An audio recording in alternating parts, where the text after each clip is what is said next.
Now it was time to visit my 5th country on my journey through southern Africa, Zambia.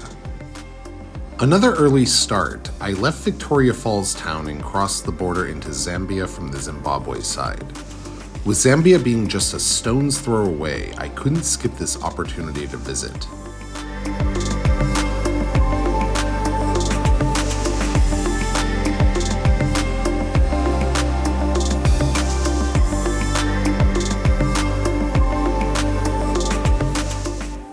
Crossing the border into Zambia took me right over the Zambezi River and the impressive Victoria Falls Bridge.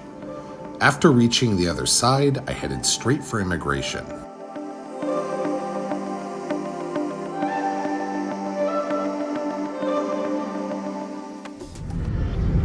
That baobab tree is gorgeous.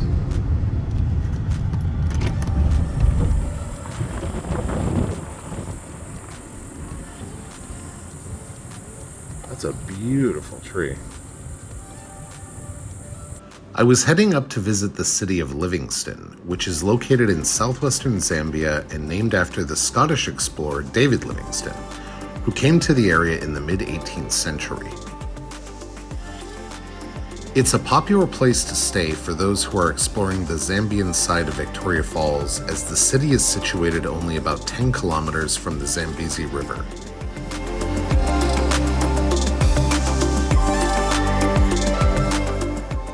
We asked our guide to take us to the Livingstone Museum, which is a great place to learn about Zambia's rich history and in particular the history of the people living around modern-day Livingstone. Unfortunately, filming is not allowed inside the museum past a certain point. Before grabbing lunch, we headed off to explore the vibrant streets of Livingstone. It just so happened that I was visiting the city on Zambia's Independence Day, which is celebrated every year on October 24th. Zambia officially gained its independence from Britain on the 24th of October in 1964. Many locals were off that day and lots of people were out celebrating the holiday with their families and friends.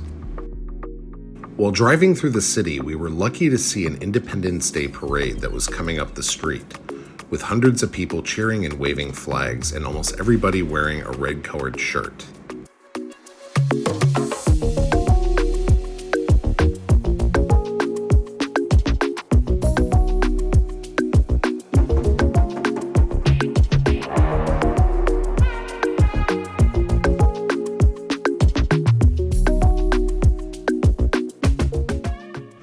We then headed to the famous Mukuni Village, which sits just a few kilometers outside the city limits of Livingstone.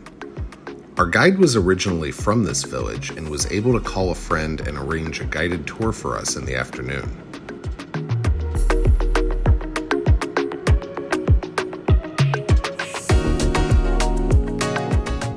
The village was originally founded in the 13th century, and at that time it was called Gundu. It wasn't until the 17th century when the village changed its name to Mukuni. It currently has a population of around 8,000 and is the main village of the Mukuni chiefdom, which is now home to more than 100 villages throughout the area.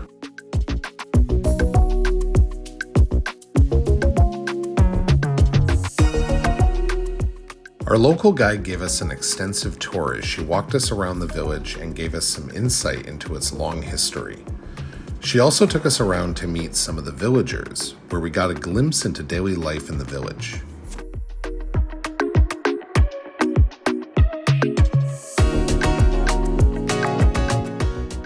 Each family in the village has a walled compound comprised of multiple houses centered around a large tree, with the middle areas being the communal space where everyone in the family gathers for meals and other activities. Before heading back to Livingstone, we got to see an incredible local dance performed by some of the younger people in the area. We could hear the dance from almost everywhere in the village while we were walking around and even after we left.